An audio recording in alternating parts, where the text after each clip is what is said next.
Ya, terima kasih buat pujiannya. Sekarang waktunya kita masuk dalam firman Tuhan. Ya, kami persilakan kepada Bapak Victor Hutajulu untuk menyampaikan firman Tuhan pagi hari ini. Selamat melayani Pak Victor, Tuhan berkati. Ya, sebelum memulai, suara saya kedengaran ya? Iya, kedengaran Pak. Oke. Ini rada panjang, saya minta waktu 45 menit, makanya tadi saya minta sama Bapak supaya pujiannya dipersingkat. Kalau boleh saya akan peragakan Injil dari awal sampai akhir. Itu bisa jadi 45 sampai 60 menit. Jadi mohon kesabaran kita semua. Baiklah, mari kita berdoa. Terima kasih Bapa di surga. Kami boleh pagi ini datang padamu Tuhan. Pagi ini kami mohon supaya Engkau juga yang menolong kami. Supaya kami juga boleh mendapatkan berkat dari kegiatan hari ini. Demikian juga hamba-Mu yang akan memperagakan Injil, kiranya Tuhan yang memberikan pertolongan kepada kami. Terima kasih Bapa, dalam nama Yesus kami berdoa. Amin. Ya, amin. Terima kasih. Shalom Bapak Ibu. Ya, shalom Pak. Ya, saya perkenalkan dulu nama saya Victor Hutajulu. Istri saya Dewi Tampubulun yang di kegiatan ini. Mungkin dari kita semua belum pernah, ada juga beberapa yang belum kenal saya. Demikian juga belum pernah kita ketemu, hanya ada di Zoom. Oleh sebab itu ada baiknya juga saya perkenalkan sedikit nama saya. Saya Victor Tajulu. Di hari saya sudah ikut di Zoom ini. Nah, Bapak Ibu, hari ini sekarang ini hujan, di tempat saya pun hujan dan hujannya besar. Kita tahu bahwa banyak bencana gara-gara hujan, ada ya banjir, ada longsor dan sebagainya, Bapak Ibu. Kemudian juga ada kejadian gempa di mana-mana. Di Turki kemarin baru-baru ini begitu banyak, ribuan orang meninggal. Ya Bapak Ibu ya, jadi banyak sekali sekarang ini. Bapak Ibu, mungkin Bapak Ibu sekarang ini sudah beribadah kepada Tuhan, mungkin beribadah di hari Jumat atau di hari Minggu, dimanapun juga, mungkin juga dalam ibadah Bapak Ibu terlibat dalam kegiatan rohani. Nah, mungkin kegiatannya di masing-masing kegiatan ibadah itu Bapak Ibu ikut aktif di sana. Namun saya juga akan mau menceritakan pada saat ini bahwa pernah suatu ketika kawan saya berbicara kepada saya, dan dari cerita dia akhirnya saya sukacita Bapak Ibu. Sukacita dan senang sekali. Karena apa? Karena walaupun banjir, walaupun gempa, suatu saat menimpa saya, kemudian saya meninggal dunia, saya pasti masuk surga Bapak Ibu. Ya, saya pasti masuk surga. Kenapa? Ya, karena cerita teman saya itu. Nah, Bapak Ibu, maukah Bapak Ibu mendengarkan bagaimana saya memperoleh hidup kekal? Sebelumnya saya mau bertanya pada Bapak Ibu. Seandainya Bapak Ibu meninggal dunia pada hari ini, apakah Bapak Ibu yakin pasti masuk surga? Ya, yakin. Ya, mungkin beragam. Ada yang mengatakan yakin. Bagus kalau itu jawabannya, ya. Memiliki keyakinan seperti itu tidak semua orang, ya. Tapi ada juga yang tidak yakin, ya kan? Nah, Bapak Ibu, banyak beragam.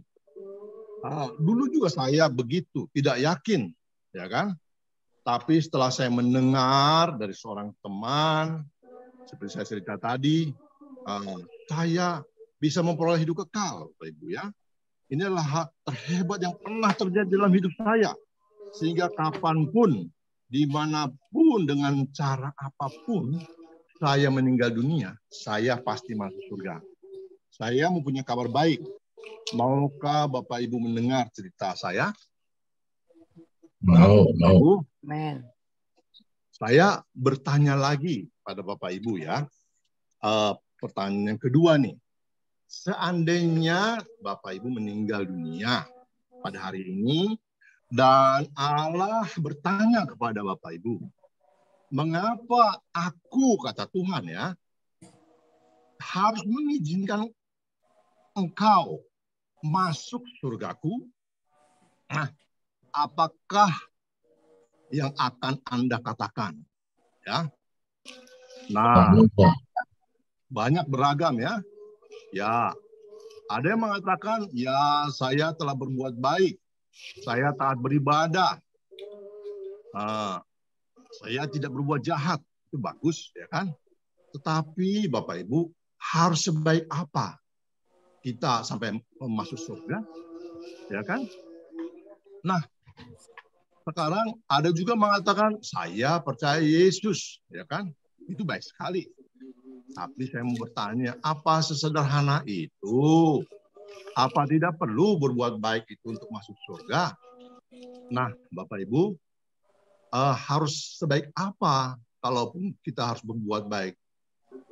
Nah, ada juga orang mengatakan kita harus berbuat baik untuk masuk surga. Apakah Bapak Ibu setuju? Tapi kalau Bapak Ibu setuju, apakah harus sebaik apa? Nah, oleh sebab itu, kalau boleh saya membawakan kabar baik ini, saya minta waktu Bapak Ibu ya 45 menit saja ya. Nah, Bapak Ibu, kabar baiknya itu apa, Bapak Ibu? Kabar baiknya adalah bahwa hidup kekal adalah pemberian Tuhan, anugerah Allah. Nah, ya.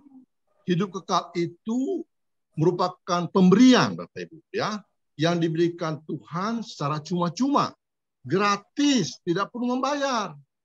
Nah, Bapak Ibu, memang kita cenderung ya bahwa kita tidak menerima gratis di dunia ini. Tetapi Tuhan telah mengatakan bahwa hal terbesar yang dapat diperoleh manusia itu adalah hidup yang kekal, cuma-cuma, bukan karena kita layak menerimanya, Bapak Ibu ya.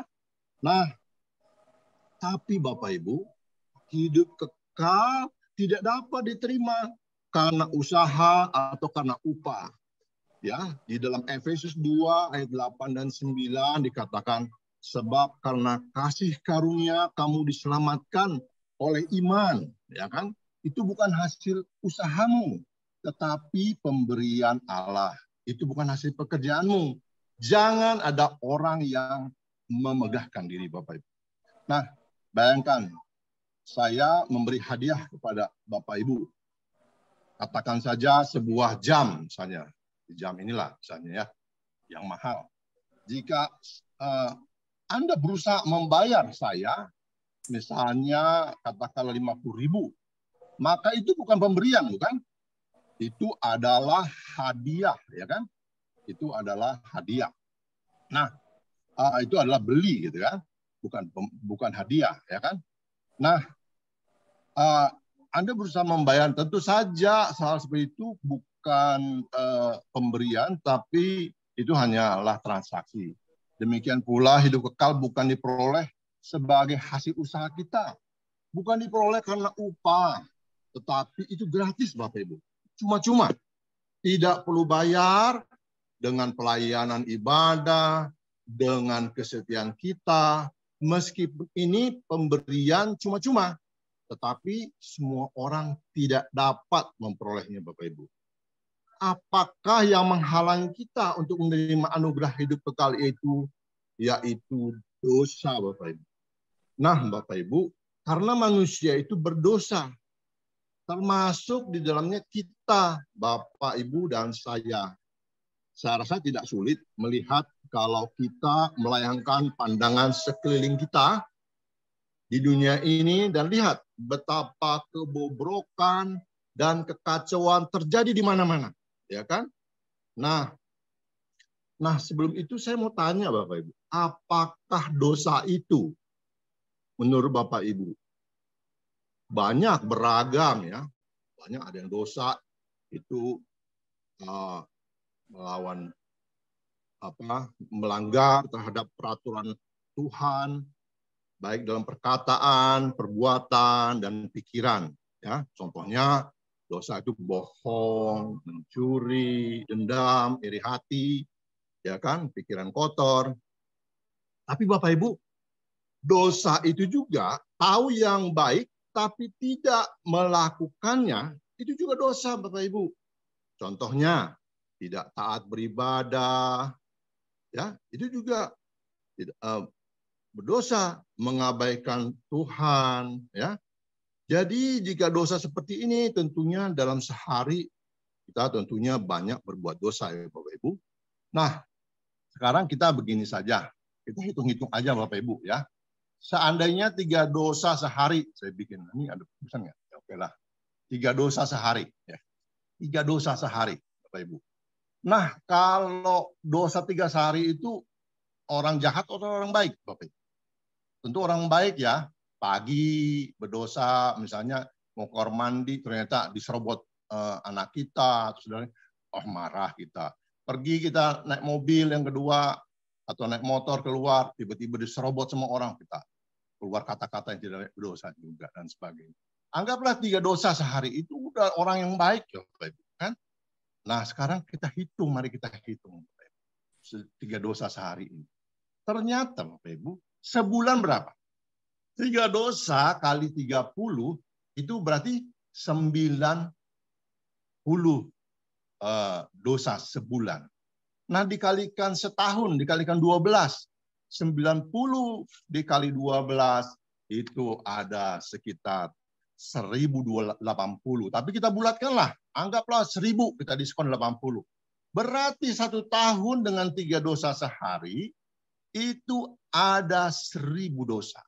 Nah Bapak Ibu saya mau tanya, seandainya Tuhan kasih, boleh Bapak Ibu milih, berapa tahun saya hidup di dunia ini? Kira-kira saya mau tanya, Bapak Ibu mau hidup berapa puluh tahun?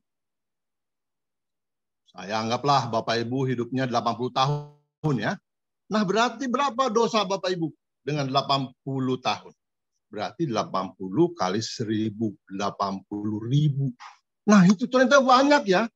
Orang sebab itu Bapak Ibu, orang yang baik sekalipun bila dihitung dengan patokan Allah itu sangat banyak dosanya. Dengan dosa sebanyak itu, apakah kita layak untuk masuk surga? Menerima hidup kekal? Tentu saja tidak, bukan? Nah Bapak Ibu, dulu saya pernah berpikir seperti Bapak Ibu, ya kan? Bahwa untuk masuk surga harus dengan perbuatan baik. Nah, tetapi menurut Anda, harus sebaik apakah kita masuk surga? Harus sebaik apa kira-kira? Bapak Ibu, coba renungkan dulu. Harus sebaik apa? Padahal surga itu tempatnya Allah. Tentu Allah ingin menuntut kita kalau masuk surganya haruslah sempurna. Ya, ada tertulis di Matius 5 ayat 48 dikatakan, haruslah kamu sempurna sama seperti Bapamu yang di surga adalah sempurna. Baiklah, saya akan menjelaskan melalui sebuah cerita, ya, Bapak Ibu. Seandainya saya membuat telur dadar dengan 10 telur, ya Bapak Ibu, ternyata waktu saya masukkan ke piring, dan ternyata ada 1 telur yang busuk, Bapak Ibu. Nah, apakah telur dadar ini masih layak digunakan dan disajikan? Layak nggak?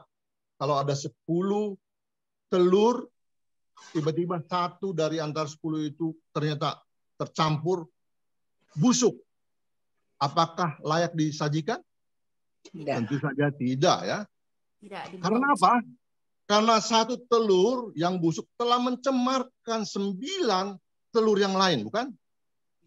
Nah, sebenarnya demikian pula dengan hidup kita. Meskipun kita berusaha berbuat baik sebanyak mungkin, tetapi hanya karena 1 dosa. 1 dosa telah mencemari seluruh perbuatan baik kita dan membuat kita tidak layak di hadapan Allah yang menuntut kita sempurna. Jadi, dengan cara dan usaha manusia mustahil Bapak Ibu masuk surga. Maka harus ada cara yang berbeda. Nah, mari kita melihat bagaimana cara Tuhan. Nah, sebelumnya Bapak Ibu saya mau tanya, menurut Bapak Ibu sifat-sifat Tuhan itu seperti apa? Banyak ya. Ada Tuhan itu pencipta, maha kuasa, maha adil, dan sebagainya. Tapi Bapak Ibu, ada beberapa sifat pengertian yang salah orang tentang Tuhan itu.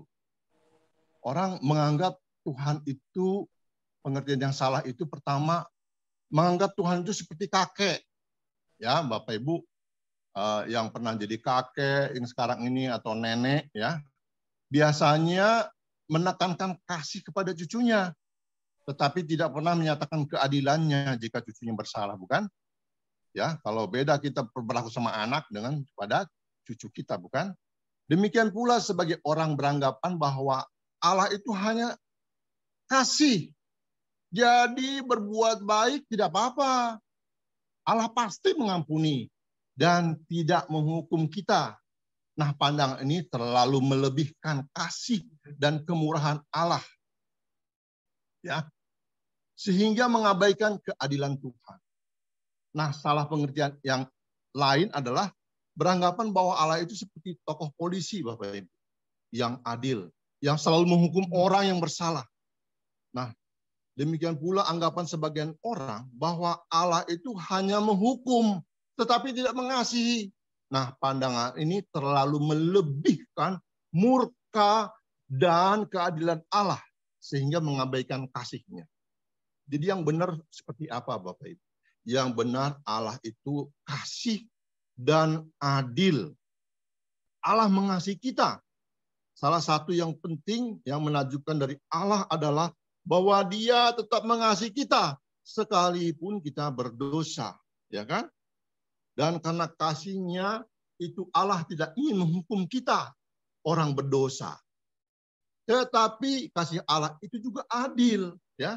Sifat Allah itu adil. Adil itu bukannya ada 10 dibagi 5 orang anak, 2-2, bukan. Tapi adil itu maksudnya yang salah harus dihukum. Nah, hukumannya menyatakan bahwa manusia berdosa harus dihukum, ya. Nah, kalau kita baca di Keluaran 34 ayat 7b dikatakan, tidaklah sekali-kali membebaskan orang yang bersalah dari hukumannya.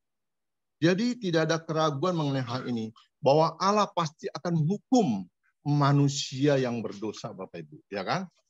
Nah, Bapak Ibu, saya akan mengilustrasikan tentang bagaimana Allah yang adil itu, Bapak Ibu, karena manusia itu pada dasarnya memahami Allah itu kasih, itu bisa dimengerti.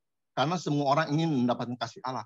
Tetapi memahami Allah itu adil, itu sulit.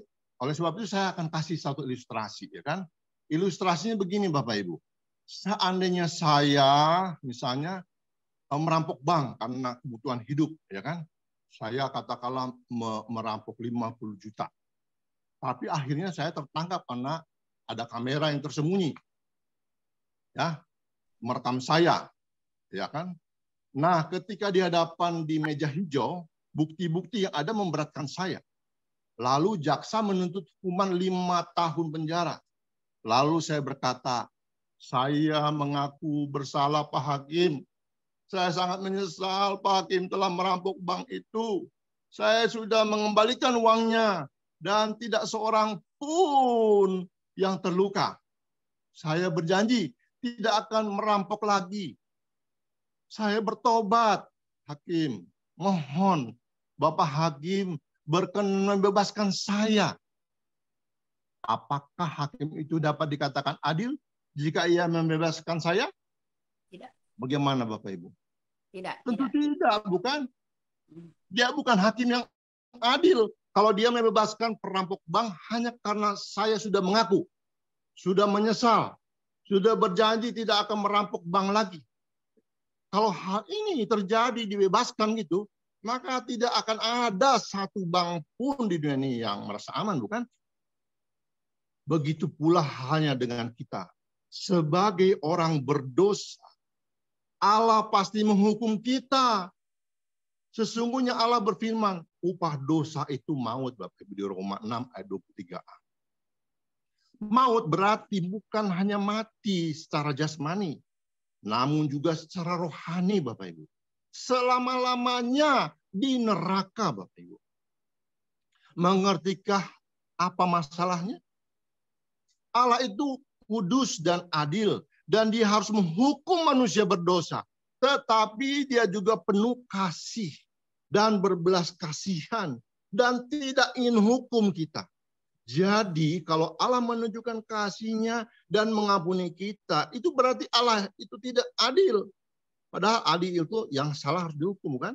Juga sebaliknya, ini merupakan suatu dilema, bukan? Bagaimana kasih Allah dan adil Allah itu bisa bertemu. Nah, dilema semacam ini pernah dialami oleh seorang pria yang bernama Syamila, Bapak Ibu, yang hidup sekitar permulaan abad 20. Dia adalah pemimpin sekelompok kaum revolusioner, ya, yang berusaha menggulingkan Kaisar Tsar di Rusia yang diktator pada saat itu. Nah, kelompok ini karena sistemnya itu memberontak, dia itu berkelompok hidup di tenda-tenda di padang gurun, di hutan-hutan. Tentu saja selalu berpindah-pindah membawa keluarganya, pasukannya. Nah, mereka juga membawa serta keluarga. Pada suatu malam, Bapak Ibu, seorang pengawal Syamila melaporkan bahwa ada orang yang masuk ke tenda perbekalan dan mencuri makanan. Ya kan? Nah, Syamila naik pitam mendengar laporan ini karena persediaan makanan sangat terbatas dan pemakaiannya tentu harus dihemat, ya. Maka dia memanggil semua keluarga, semua pasukannya untuk berkumpul di tenda utama dan mengatakan kepada mereka, semua pasukannya itu, bahwa mulai sekarang siapapun yang tertangkap basah mencuri makanan akan dicambuk 50 kali di muka umum. Betul, Bapak Ibu, tak lama setelah itu pengawalnya datang lagi kepada Syamila dan melaporkan bahwa ada lagi makanan yang dicuri. Bukan hanya itu, tetapi bahwa pencuri itu sudah tertangkap. Namun ternyata pencuri itu tidak lain adalah ibu Syamila sendiri. Ibu kandungnya sendiri, ya. Nah, Syamila menghadapi dilema, bukan? Seperti mendapatkan sebuah buah si malakama. Kalau dia mencambuk ibunya sendiri yang sudah tua renta untuk menegakkan keadilannya, pasti sang ibu akan mati. Namun kalau dia tidak menghukumnya, membebaskannya karena kasih sayangnya kepada ibunya, pasti dia akan kehilangan kewibawaannya, bukan? Dari semua anak buahnya tidak akan mengakui dia sebagai pemimpin yang adil. Nah, Bapak Ibu, ketika semua orang berkumpul di tenda utama, semua orang bertanya-tanya apa yang akan Syamila lakukan, bukan? Syamila harus tetap menjalankan hukuman demi keadilan. Kemudian dia melakukan sesuatu yang sangat mengejutkan, Bapak Ibu. Ya, mengejutkan semua orang. Dia melepaskan jubahnya, kebesarannya, dan memerintahkan pengawalnya untuk mencambuk dia sendiri sebagai ganti ibunya. Nah, Bapak Ibu, Anda lihat, hanya dengan cara mengorbankan diri, inilah keadilan Syamila dapat ditegakkan, sekaligus kasih kepada ibunya dibuktikan. Hukuman sudah dijalankan, tetapi Syamila sendiri yang menjalankannya. Demikian juga Allah tidak akan mengingkari kasih-Nya kepada kita, tetapi juga tidak akan meniadakan keadilannya terhadap kita. Nah, Allah menunjukkan kasih dan keadilannya melalui pengorbanan dirinya di dalam Yesus Kristus, Bapak Ibu. Nah, oleh sebab itu saya mau tanya, menurut Bapak Ibu, Yesus itu siapa? Yesus itu adalah Allah yang menjadi manusia. Alkitab mengatakan bahwa pada mulanya adalah firman, yaitu Yesus. Firman itu bersama-sama Allah dan firman itu adalah Allah. Yohanes 1 ayat 1. Jelas dikatakan bahwa Yesus itu adalah Allah. Firman itu adalah Allah. Ini berarti bahwa apabila kita ingin mengetahui seperti apakah Allah itu, kita dapat melihat diri Yesus Kristus. Tetapi Alkitab juga menegaskan bahwa Yesus adalah sungguh-sungguh manusia. Ketika Allah mengatakan firman atau Yesus itu telah menjadi manusia dan diam di antara kita. Yohanes 1 ayat 14. Nah, Allah benar-benar menjadi manusia. Namun pada waktu yang sama, dia tetap Allah, Bapak Ibu. Nah sekarang apa sebenarnya yang dilakukan Yesus datang ke dunia ini? Nah saya akan menjelaskan melalui peragaan ini Bapak Ibu ya. Bapak Ibu, andai kata tangan kiri saya adalah manusia, ya. Tangan kanan saya melambangkan Allah, ya. Kamu katakan ya. Tadi saya jelaskan bahwa Allah ingin, ya kan, memberikan hidup kekal sebagai anugerah kepada manusia. Tetapi ada yang menghalangi kita memperolehnya, yaitu dosa kita. Nah, seandainya dosa itu dikumpulkan, kita sudah hitung tadi, hitung-hitungannya katakanlah umur orang 80 tahun, 80 ribu dosa manusia itu, ya. Jadi tangan ini, ya, tangan kiri. Jadi begitu banyak dosa, ya kan? Ternyata dengan 3 dosa saja, ya kan? Kita adalah manusia berdosa, ya kan? Ya kan? Namun Allah adalah kasih sehingga tidak ingin menghukum kita, ya kan? Allah tidak ingin menghukum kita, Bapak Ibu ya. Tetapi tadi kita tahu bahwa Allah juga adalah Maha Adil. Dia harus menghukum manusia yang berdosa. Nah, terlihat bahwa ada dilema, ya. Bagaimana Allah menyatakan kasih sekaligus keadilannya? Masih ingat cerita kita tentang Syamila? Ternyata kasih dan keadilan dapat bertemu melalui pengorbanan Tuhan Yesus. Begitu juga cara Allah menyelamatkan manusia. Allah mengorbankan dirinya menjadi manusia di dalam diri Yesus dan menjadi sejajar dengan manusia, Bapak Ibu. Ya, menjadi sejajar dengan manusia. Tetapi ada perbedaan, Bapak Ibu lihatlah, ada perbedaannya apa? Manusia berdosa. Tetapi Yesus sempurna, tidak berdosa. Dia sempurna, karena itu dia dapat menggantikan kita menanggungkan hukum dosa. Nah, Bapak Ibu, semua dosa kita itu yang dibenci oleh Allah telah ditimpakan kepada Yesus.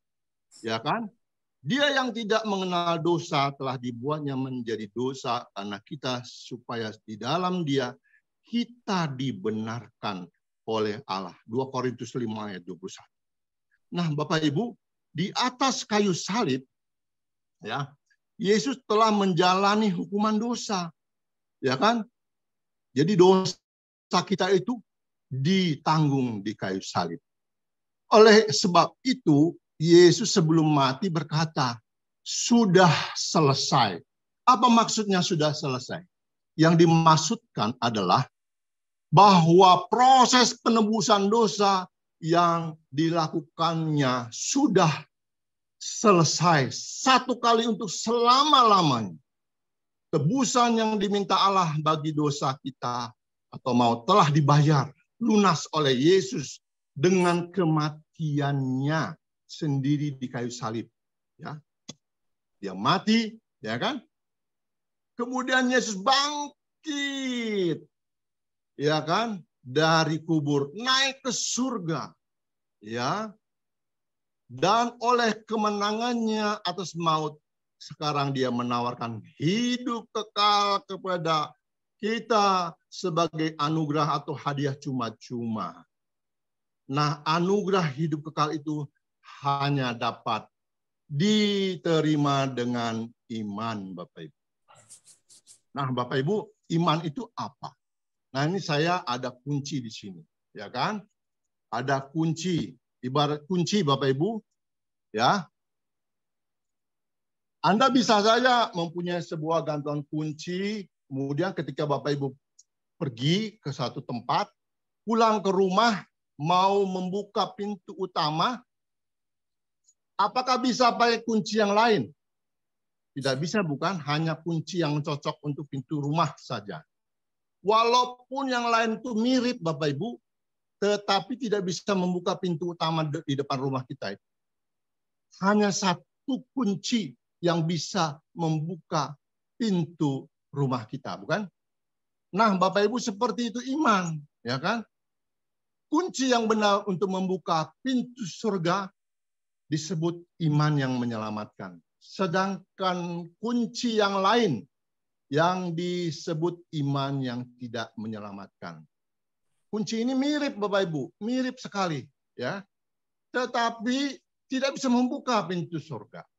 Nah, mari saya akan jelaskan apa saja iman yang tidak menyelamatkan itu. Yang pertama, Bapak Ibu, melompat dalam gelap. Seandainya kita berada dalam tempat yang gelap dan tidak tahu apa yang ada di hadapan kita, tapi konyolnya kita mau aja melompat ke depan, padahal di depan ada jurang. Tentu ini tindakan konyol, bukan? Demikian juga iman yang melompat dalam gelap. Iman seperti ini adalah percaya tetapi tidak tahu apa dan siapa yang ia percaya. Nah, Bapak Ibu, tanda dasar ada bukti kepercayaan Kristen itu didasarkan pada fakta. Ya kan? Bahwa Kristus bangkit dari kubur dan lebih dari 500 orang melihatnya hidup kembali. Iman kita didasarkan pada kebenaran, bukan pada harapan kosong, Bapak Ibu. Nah, yang kedua adalah iman berdasarkan akal saja. Misalnya saya tahu siapa presiden Indonesia. Saya tahu itu Jokowi, bapaknya siapa, anaknya siapa, menantunya siapa. Tetapi saya mau tanya, dengan pengetahuan saya itu apakah saya bisa berkunjung ke rumahnya? Saya ditolak atau tidak? Tentu ditolak, bukan? Meskipun saya tahu banyak tentang beliau, tidak berarti saya punya relasi dan dikenal beliau. Sama halnya kita banyak tahu tentang Yesus. Banyak orang sekarang banyak tahu, ya. Dia mati di kayu salib, banyak orang bisa cerita, ya kan? Demikian pula banyak orang tahu, setuju bahwa dia itu juru selamat dunia. Tetapi hanya sebatas pengetahuan, di akal saja, ya. Ingat Bapak Ibu, iblis pun percaya Yesus adalah anak Allah dan bahkan iblis itu gemetar. Apakah iblis masuk surga? Tidak. Tidak. Jadi iman yang menyelamatkan bukan hanya tahu saja siapa Yesus dan menyetujui secara akal, tetapi kita harus mengandalkannya dengan sepenuh hati sebagai juru selamat untuk memperoleh hidup kekal. Nah, Bapak Ibu, yang ketiga ada lagi namanya iman sementara. Iman seperti ini adalah dia mengandalkan Yesus, sudah mengandalkan hanya untuk hal-hal sementara di dunia ini saja. Misalnya kesehatan, keuangan, ya, perlindungan anak-anak. Dia berdoa, Tuhan tolong anak saya mau sekolah, Tuhan cucu saya mau sekolah, Tuhan tolong keuangan kami. Dia mengandalkan Yesus. Semuanya adalah baik. Tetapi semuanya ini hanyalah untuk keberadaan kita saat ini di dunia ini aja. Allah memang menghendaki kita untuk mempercayai Dia bagi hal-hal sementara di dunia ini. Tetapi itu belum membawa kita memperoleh hidup yang kekal. Tetapi ironisnya Bapak Ibu, kalau kita tanya banyak orang-orang yang sudah percaya, dikatakan untuk hidup kekal kita harus mengandalkan diri sendiri. Kita harus beramal yang baik, ya kan? Harus berbuat baik, ya, ditimbang dan sebagainya. Maka kalau kita berbuat baik, maka kita bisa masuk surga. Jadi kita perlu mengandalkan Dia untuk memperoleh hidup kekal. Itulah iman yang sementara, Bapak Ibu. Jadi sebenarnya seperti kunci tadi, jadi iman yang menyelamatkan, yang bisa membuka pintu surga, itu apa? Ya, iman yang menyelamatkan adalah mengenal dan mengandalkan Yesus saja sebagai Tuhan dan Juru Selamat untuk memperoleh hidup yang kekal. Nah, saya akan menerangkan apa yang disebut iman yang menyelamatkan itu. Bapak Ibu, dulu di Amerika ada pernah akrobat terkenal yang bernama Blondin, yang dapat berjalan di atas tali, ya, yang direntangkan di sepanjang air terjun Niagara. Ada yang pernah penonton, ada yang pernah, dan ada pula yang belum melihat atraksinya. Blondin telah berjalan tanpa membawa beban dan juga mendorong kereta berisi pasir. Sudah ke seberang. Sehingga penonton yang kedua tipe itu, yang sudah pernah lihat atraksinya Blondin maupun yang belum, menjadi percaya. Pada atraksi yang terakhir, ketika dia mau balik, ya kan, Blondin akan berjalan melintasi tali itu sambil mendorong sebuah kereta berisi manusia. Nah, kemudian manajemen MC pada saat itu bertanya kepada penonton, menurut Anda apakah Blondin dapat menyeberangkan manusia di atas tali sambil mendorong kereta yang berisi manusia? Para penonton berseru, ya, dia mampu. Semua penonton berkata gitu. Kami percaya itu. Tetapi ketika manajer itu bertanya lagi, kalau begitu, siapa yang mau naik kereta dorong itu? Semuanya diam, Bapak Ibu. Dan tidak ada yang bersedia. Akhirnya seorang anak kecil mau ikut di dalamnya. Dan dia dibawa menyeberang dengan selamat, ya kan? Menyeberang dengan selamat. Ternyata anak kecil itu adalah anak Blondin. Nah, Bapak Ibu, apa bedanya percayanya anak kecil itu dengan penonton tadi? Para penonton percaya hanya di mulut dan di akal saja, ya. Tetapi anak kecil itu percaya bukan hanya di mulut atau setuju di akal saja, melainkan mau mempercaya dirinya sepenuhnya kepada Bapaknya. Ada relasi, ya. Jadi iman yang menyelamatkan adalah percaya bukan hanya di mulut atau setuju di akal saja, melainkan percaya dan hanya mengandalkan Yesus saja sebagai Tuhan dan Juru Selamat untuk memperoleh hidup kekal. Nah, ilustrasi yang kedua, Bapak Ibu, bagaimana kita harus melepaskan pengandalan diri kita. Seandainya Bapak Ibu, saya berlayar dengan perahu di tengah laut. Lalu perahu ini dihantam oleh ombak sehingga pecah dan tenggelam. Untuk menyelamatkan diri, saya hanya berpegang kepada sebuah potongan papan. Saya pegang ini, ya, terkatung-katung saya. Berenang ke darat jauh, ya kan? Akhirnya saya hanya mengandalkan sepotong papan untuk menunggu pertolongan. Nah, suatu saat kalau ketika dia sudah lelah, ya, lalu datanglah seorang penolong. Ada kapal, lalu kapten kapal mengulurkan tangannya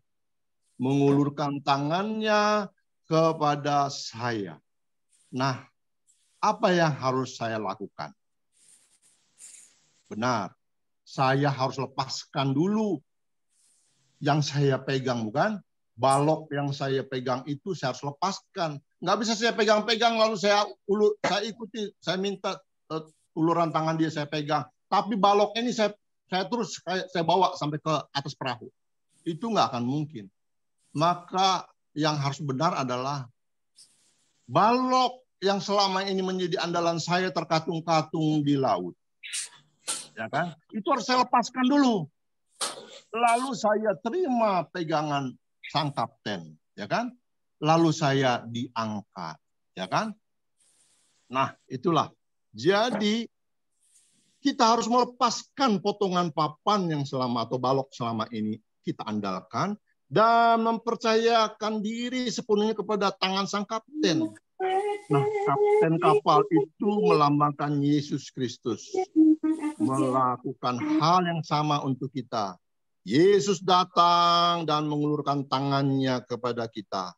Respon kita tentunya melepaskan apa yang menjadi andalan kita selama ini. Andalan perbuatan baik, usaha, dan seterusnya. Lalu kita menyerahkan diri dan mengandalkan Yesus saja untuk keselamatan.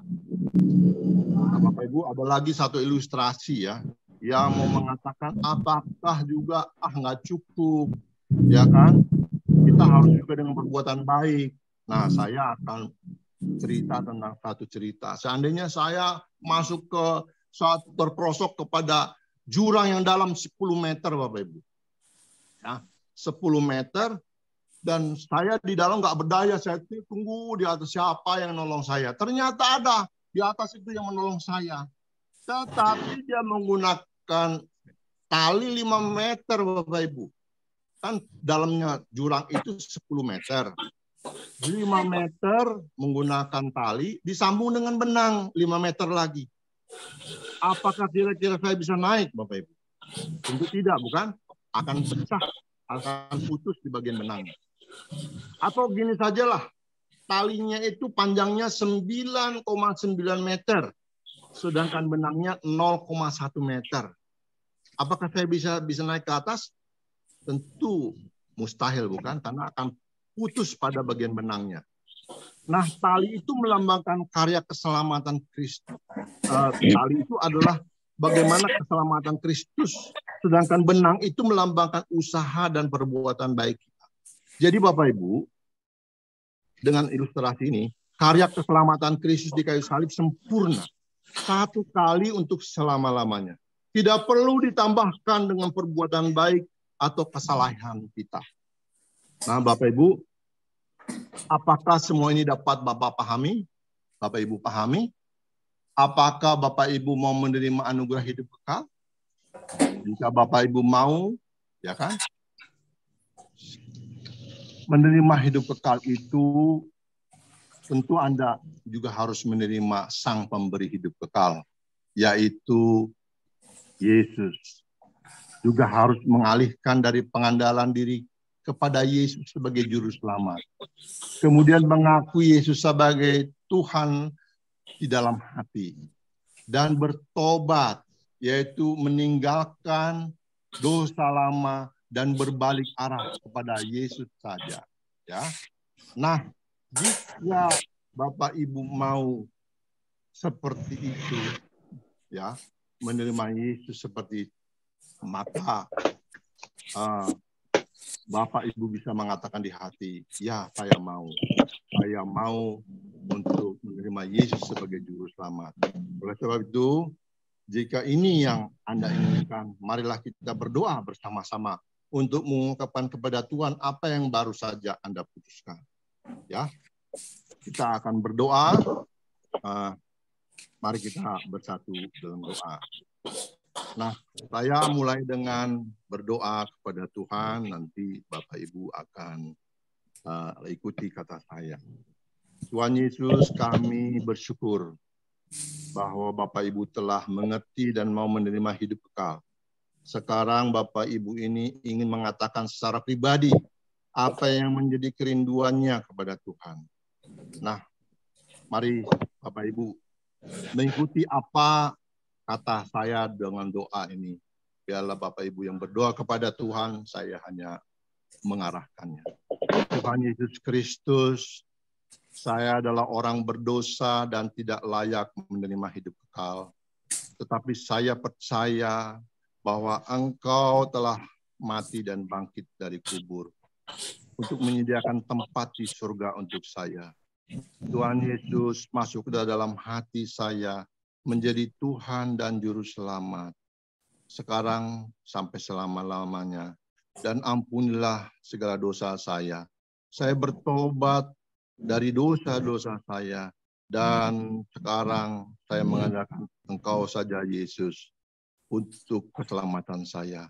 Saya sudah menerima hadiah hidup kekal secara cuma-cuma. Terima kasih Tuhan Yesus. Amin. Nah, Bapak Ibu baru saja menerima, berdoa, menerima Yesus sebagai Tuhan dan Juru Selamat, Bapak Ibu. Nah, terus dengan janjinya, barang siapa yang percaya akan memperoleh hidup yang kekal, ya, dan menjadi anak Allah, dan Engkau sudah mengampuni semua dosa. Saya percaya telah memiliki hidup kekal dan kepastian masuk surga, itu kata Bapak Ibu dalam doanya. Nah, sekarang saya akan membawakan satu ayat. Bapak Ibu baca Yohanes 6 ayat 47. Bapak Ibu saya akan bacakan. Ya, Yohanes 6 ayat 47 berkata, Yesus berkata, "Aku berkata kepadamu sesungguhnya barang siapa percaya ia mempunyai hidup yang kekal." Lagi saya baca, Yesus berkata, "Aku berkata kepadamu sesungguhnya barang siapa percaya ia mempunyai hidup yang kekal." Artinya Bapak Ibu dikatakan di sini, "Aku berkata kepadamu." Jadi Yesus sendiri berkata, sesungguhnya barang siapa percaya, jadi hanya percaya, ia mempunyai hidup yang kekal, Bapak Ibu. Jadi hidup kekal diperoleh hanya dengan percaya saja, Bapak Ibu. Ini adalah hal yang sederhana, namun manusialah yang membuatnya menjadi rumit, Bapak Ibu, dengan pemahaman yang terbalik. Bukankah seringkali kita beranggapan bahwa untuk kepastian hidup kekal, manusia harus cukup kuat memegang erat tangan Allah. Tapi seberapa kuat dan seberapa lama manusia dapat bertahan? Tentunya dapat lemah dan sering terlepas, bukan? Sebaiknya bila saat ini Bapak Ibu telah percaya pada Yesus sebagai Juru Selamat pribadi, maka bukan tergantung pada kuat Anda memegang tangan, melainkan Allah sendiri yang memegang tangan. Baik, saya akan menunjukkan seperti apa, ya, bagaimana Tuhan memegang itu, Bapak Ibu. Nah, Bapak Ibu, andai kata tangan kanan saya ini, tangan kiri saya ini manusia, Bapak Ibu, ya. Nah, tangan kanan saya ini adalah Tuhan. Nah, kita memegang tangan Tuhan, ya kan? Begini ya, Ibu. Nah, pada suatu saat kita itu mengalami lemah, Bapak Ibu, ya. Kita lepas tangan kita, ya. Suatu saat kita kuat lagi, kita mengandalkan Tuhan, kita pegang lagi. Suatu saat dalam hidup kita selanjutnya lemah lagi, kita lepaskan. Nah, seperti itu. Namun Bapak Ibu, tapi Tuhan tetap memegang tangan kita.